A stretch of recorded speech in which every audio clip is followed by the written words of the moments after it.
On this episode of ResiWeek, CES 2021 plans, CEDIA's got a brand new website, and how to sell 8K. All this and more on this episode of ResiWeek. The network for the AV industry. What are you listening to? This is AV. This is AVNation. This is AVNation. This is ResiWeek, episode 227, Don't Sell 8K. Support for AVNation is brought to you by Blackwire Designs, the go-to distributor for the CI industry with an extensive product lineup backed by unmatched sales and system support. Anytime dealers need it, even after hours or on the weekend. Hey, welcome to ResiWeek. This is your weekly wrap-up of all the latest news and stories for the residential AV industry. I'm your host, Matt D. Scott for AVNation.tv. This week, we are pleased to be joined by three of my favorite people. We've got my sister, Heather Sidorowicz. She is the president of Southtown AV. How are you, ma'am? Hi, I am reporting from my office and not my dining room table, so I am thrilled. Yeah, this is not the look I'm used to. I know. We're back. We're back. Where's baby. the fireplace? Right? You should put a fireplace in there now. I should put a fireplace in here. I would.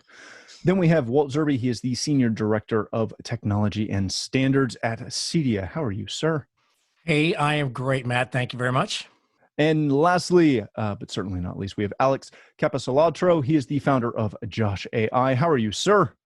Doing great. It's good to be here. Thank you so much for being here. Ladies and gentlemen, we are going to kick this show off with some good and maybe interesting news. This comes to us from CNET CES 2021. Plans to be live in Las Vegas, both physically and digitally. If you don't know who or what CES is, you are listening to the wrong show. But CES is arguably the largest consumer technology show in the world. Routinely get something in the neighborhood, Walt, correct me if I'm wrong on this, like 125 to 145,000 people attend this show in Vegas every year. It's actually 180, and they capped it at 185 because it was getting too crowded, and last year was 3.1 million square feet. Good God, that's why Walt is here, because he spends a lot of time on that show floor. Essentially, what they're planning to do in going ahead with this is take a bunch of steps. The CTA has outlined a bunch of these steps that they're going to take to try and keep attendees as healthy as possible at the conference. Again, this is going to take place in January of this coming year. Those steps include more sanitation, spaces throughout the show, wider aisles in the exhibit area, and greater seat spacing at conference programs, cashless systems for purchases, thermal scans at entry, and better on-site health services and medical aid. Now, this is one of the few tech shows that I have personally never attended, and Heather, I know, I've just never gone. Probably because there's 185,000 people there. You still got to go just to have the experience. And the amazing part is, before all of this started, we had this on our schedule for this coming year. I don't know if it's still on our schedule, but it was on our schedule. A shout out to some of the members of the CTA who had been harassing myself and Tim about not attending. But Heather, when you see this, this is the first time I've talked to you in months where you've been in your office. We are just starting to open up in Ontario. California is still heavily closed. Most places are closed from this. Does this shock you? Does this surprise you? Are you going to potentially attend? Well, a few notes about CES. CES is actually where I learned not to touch my face, because anyone that's gone to CES, we would call it the CES flu. So already by going with so many people in so much space, you were already mostly guaranteed to get sick. So the last time I was at CES, I was so nervous about it that I consciously for days upon end didn't touch my face, washed my hands a million times. So I was ready for Corona when it happened, because I had already broken that habit. So now also anyone that's there knows that there is going to be you're not going to be 6 feet away from anybody. I mean, it is a lot of people a lot of the time. How they can manage that, I I don't know. But again, I'm also of the belief that if you don't touch your face and wash your hands, you're not going to get it anyway, unless you're sneezed upon. So, yeah, it's a double-edged sword. Would I go? I wouldn't go anyway necessarily unless I was brought in to write about it. But I wouldn't go for my business specifically because it's so big and so massive about cell phones and dishwashers and everything else connected that I just didn't find a connection for my personal business anymore. I understand that. Walt, you attend. You guys broadcast from the floor a bunch. You cover it arguably better than half the reporters that go to the show. Jeez, thank you. Like it wasn't a lie, but it's very relative what you share when you're at the show. But tell us what you expect to see from this, but also.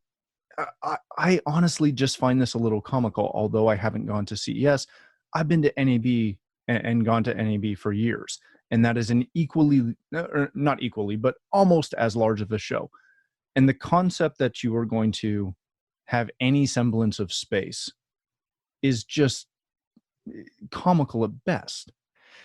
Yeah. So I was trying to, when I read all these articles, I was thinking there's no way that's going to happen. I've gone to CES, I don't know, maybe 16 or 18 years in a row.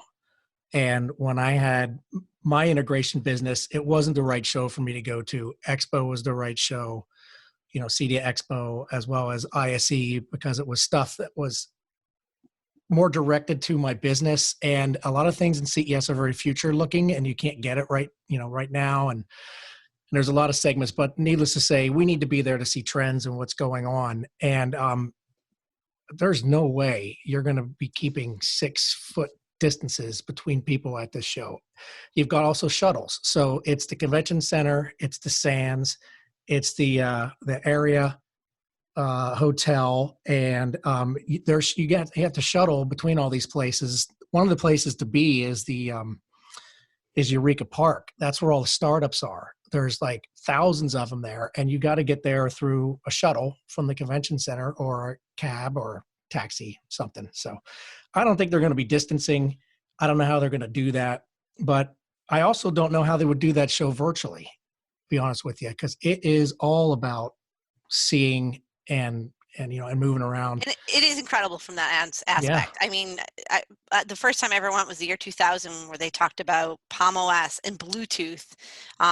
You see things certainly years before they're on the market. That is the reason to go. And for Walt and CEDIA, absolutely, for them to go and report, Walt, don't touch your face. Well, this was the first year I got sick. In fact, this is the first year everybody got sick. That went in my little, contingency. And we were down for like a month and a half with respiratory issues, which was really interesting. All right. Have you been tested for corona? No, but might have the antibodies. I had a Corona beer the other night, but that's about it. But anyway, we're thinking. And, I'll admit, I hate CES from a cesspool perspective of you just get what everyone's got. I got so sick this year, and I did get the antibody test after, negative. So it was not COVID. That being said, I really hope this is wishful thinking that things are going to get good enough that the event can happen. It's hard to believe. I want to quickly share a graph. I checked with Mitch. He said he's going to be able to put it up in the video. But right now, stores are opening, restaurants are opening. We think things are getting better, right? I do a weekly sort of update for my team of what's happening with coronavirus and everything else. I want to share with you guys a graph really quick about what's going on right now in the United States. Sorry, Matt, I didn't check on Canada, but this is crazy. What we're seeing here is on the left, the United States numbers were kind of flat, even going down. And in the last couple days, it went up tenfold. I mean, this is crazy. These are numbers reported from the CDC, and this is off Microsoft Bing's COVID chart. It's possible the data is wrong. It's possible this is not accurate, but everything I checked is saying this is accurate. I'm showing on the right the New York slide just to see, is this simply a blip in New York, like New York was having such rough times? And it's not. New York is down. New York's doing just fine. This tells me that we're highly optimistic about opening up. We're highly optimistic that things are getting better. And until there's a vaccine, I am not going to be going to a conference with over 100,000 people. And there's no way we're going to have a vaccine in January. At least that's my take on it. Alex, do you think that due to the time frame, right? We just turned into June. They've got 6 months before they have to produce a digital version of this. In that time frame, there will be Infocom, which starts their digital conference next week. We have CEDIA Expo is going to be digital in September. There will be a couple of other shows in between there, but from the tech standpoint, those are the big ones. Do you think that this time frame is going to give CTA enough time to make sure that the CES digital content is phenomenal or acceptable even? Honestly, I think 100%. In all honesty, there are usually no more than 10 to 20 important sort of product announcements and updates that are really important and very relevant to most people. Of course, the long tail is long. There are thousands of interesting little snippets here and there. But I think you can definitely have the CES Best of Awards digitally where you show off. In that case, I think it's even bigger, like 50 to 100 new products. And I think they'll be able to do a really cool, just remote virtual experience. I also think about, we all watch Apple's keynotes virtually and Google I/O virtually. I think you can do some amazing digital events that are better than the in-person stuff. Because let's be honest, 100,000 people are not able to catch Samsung's keynote or whoever's doing the keynote. So I do think this is a good opportunity to get the word out to more people and more efficiently. That said, I just think the idea of going to Las Vegas in January for this show is a crazy idea at this point. Yeah, I don't disagree. Granted, it's cold here in January, so we'll see. All right, let's move on to our next story of the day. This comes to us from AVNation.tv, which if you haven't visited recently, check it out. We updated that site a couple of weeks ago, and it looks really, really stinking good. But CEDIA has also launched a new website and online learning platform. The changes are going to bring together essentially these 5 different sites that all did different things for you if you were a member of CEDIA or somebody looking for more information or a homeowner. So this will bring all 5 of those together and do some very cool things. So Walt, let's start with you on this, being the CEDIA rep as you are today. This has been something that, gosh, has been on maybe on the roadmap, shall I say, for a while to consolidate all of those together. Now that that's happened, what changes, if any, is this going to bring for not only members but prospective members and homeowners and designers and all everybody connected to the channel? Yeah, it was tired and much needed an update, and I'm so glad it's launched. It's clean, it's elegant. We had cedia.org and we had cedia.net. And the .org was kind of more focused towards the European side of CEDIA. And so you needed to know where to click and where to go. And as a stakeholder, depending on what type of stakeholder you were, you needed to know which site you needed to be on. So now it's all together as one. So it's easy to find education. It's easy to find standards. If you're a dealer or find a dealer, I've been messing around with that tool, putting the zip code in. That works very nicely. So it's just really cleaned up and everything's in one spot. We've also launched our new learning management system, which is out of this park amazing. And that's easy to get to as well. So the whole point is just, growing up our site and getting information to be easier to access. So I encourage everybody to go to cedia.net and give it a go. Yeah, definitely.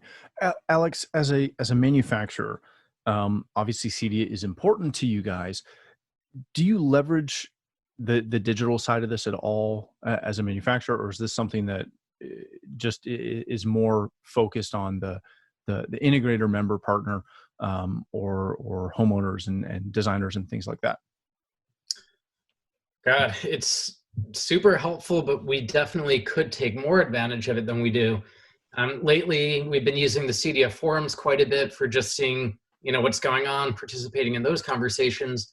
On the learning side, though, we've been trying to figure out how to get more of our team across the board to be more knowledgeable about networking and, different integrations, different products. So I think it's absolutely valuable for anyone in the industry. The thing that's tough for everyone is just time. We all seem to be crazy busy these days, and there's a lot going on, but the new CEDIA update on the website and everything just makes that better. It's more efficient, it's more streamlined. So I think it's really a nice update. Yeah, very good. Heather, when you see this, and I don't know if you've had a chance to play with it, so hopefully you have, because it'll make this question work a little bit better. But when you see this, one of the biggest things and one of the biggest tools that I continually hear from mainly integrators is that they're looking for ways in which CEDIA can help them with specifiers and influencers. The new site looks real sexy. Do you see it? Do you see major opportunity there for integrators to be able to point homeowners or designers or contractors even to say, hey, part of this is what we do. This is how we help you. First of all, congratulations to CEDIA and the crew. As a former board member, I know that this was talked about and worked on for a very long time. Just a little. So cheers. Cheers. I'm so thrilled. I had a little squeal for you when I saw it launch. And yes, I do. So I think that, a website at the end of the day is a living place to store information. And to link back to in my emails when I'm talking to a designer, when I want to capture a picture of what something could be. And for the longest time, you really could not do that with that website. And now not only can you do it, but you can do it proudly to say, hey, I'm not just in this business, in this town, in this state, but I'm also associated with these world-class people in this organization. And so I'm watching not what just is happening here, but what's happening globally. So yes, I absolutely believe that we are stronger together, and it helps lift us up as integrators in the residential market. Very good. All right, ladies and gentlemen, let's hit this last story of the day. Likely this comes to us from CE Pro and Phil Jones. How to sell 8K when there's little 8K content. I love his opening line, which I'll quote for you. To make a long story short, don't sell 8K. Yeah, we'll let that hang just for a quick second. There was a long time I felt the same way about 4K. The first 2 years of 4K, I played that same. People would come in and I would say, "Don't buy it yet. Wait, not yet. Hold your ground." And yeah, that's where we are. So, Alex, let's start with you on this. And I don't disagree with you, Heather, but I'm going to come back to you on that one. Alex, when you see this, and he actually gets into some very interesting points and a very compelling argument for why you should be selling 8K and why you should be promoting 8K. Is this something where, as we watch technology advance, and your company is a perfect microcosm of this, it's an incredibly advanced product. It's not something for everyone. It's not something that everyone will necessarily see the value in per se, but for the ones that do, they absolutely love it. When we first started selling 4K, again, we had Heather's response with most aspects of it. What's there to watch? Who knows? But now, a couple months down the road or a couple years down the road, they're loving it because they've got everything to play that signal that at the time it was very limited.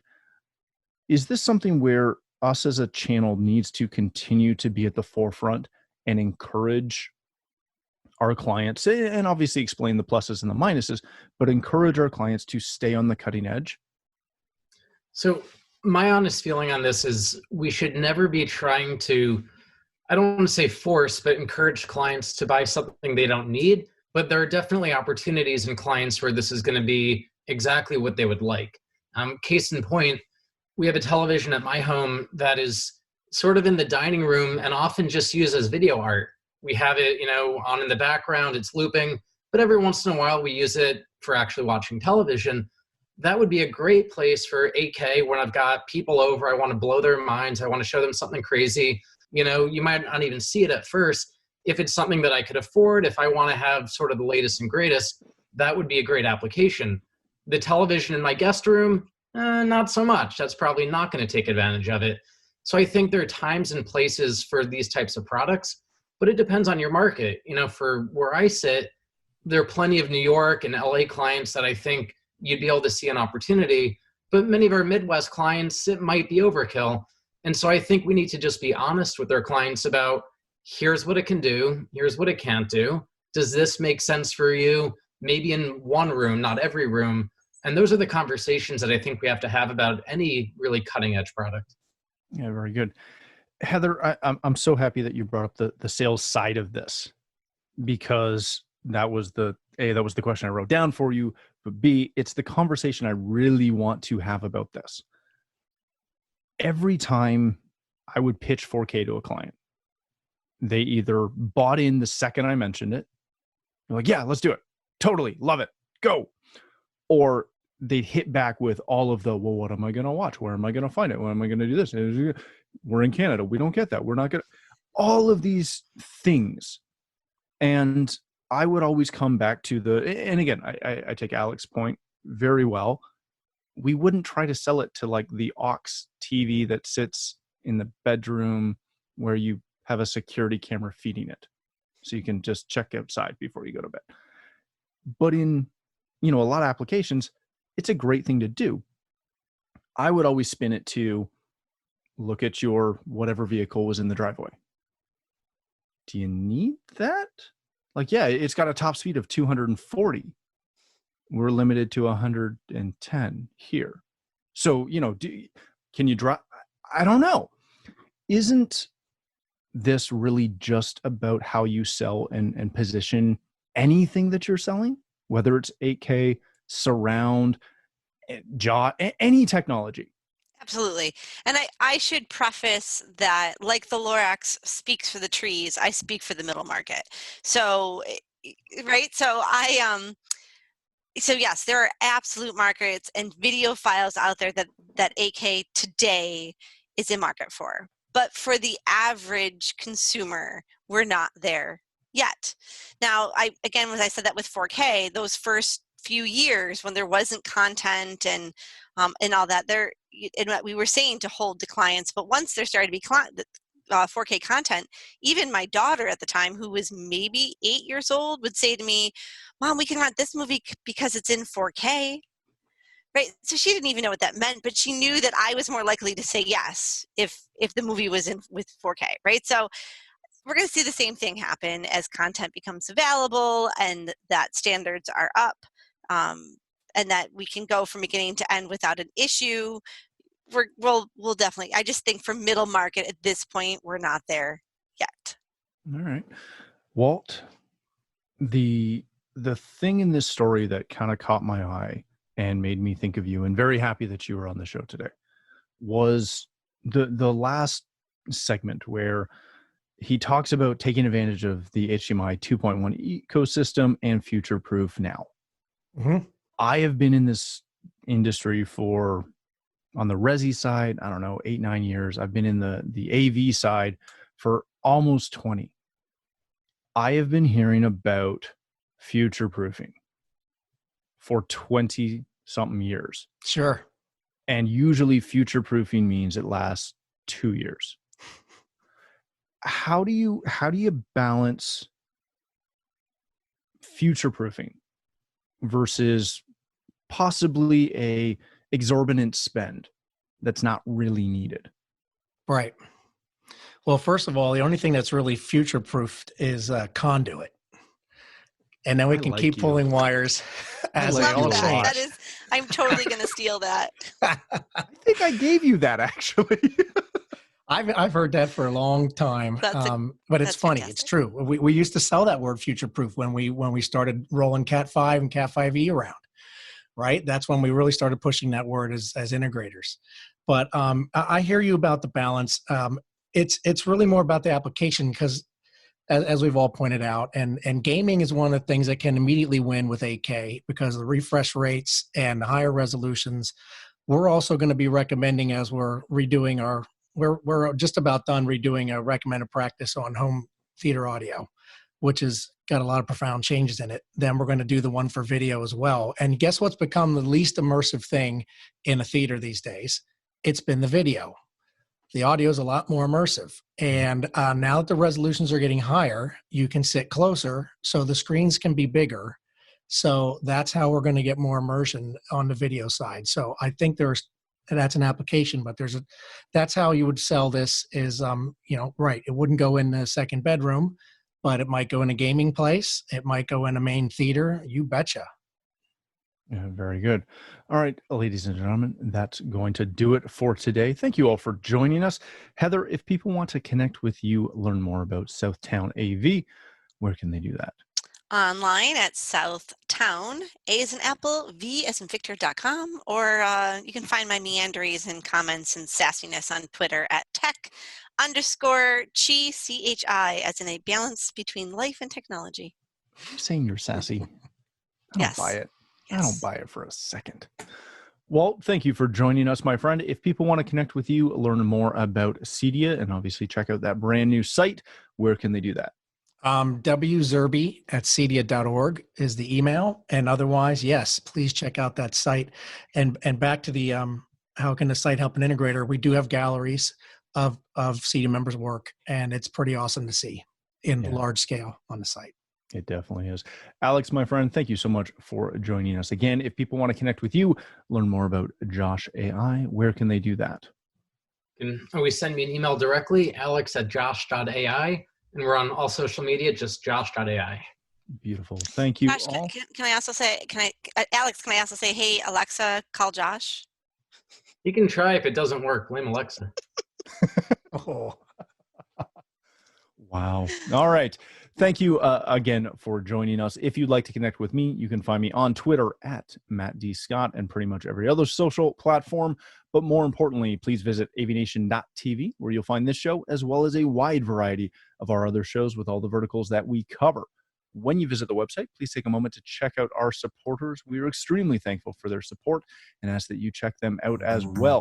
Thanks again for watching. That's all the time we have for this episode of ResiWeek.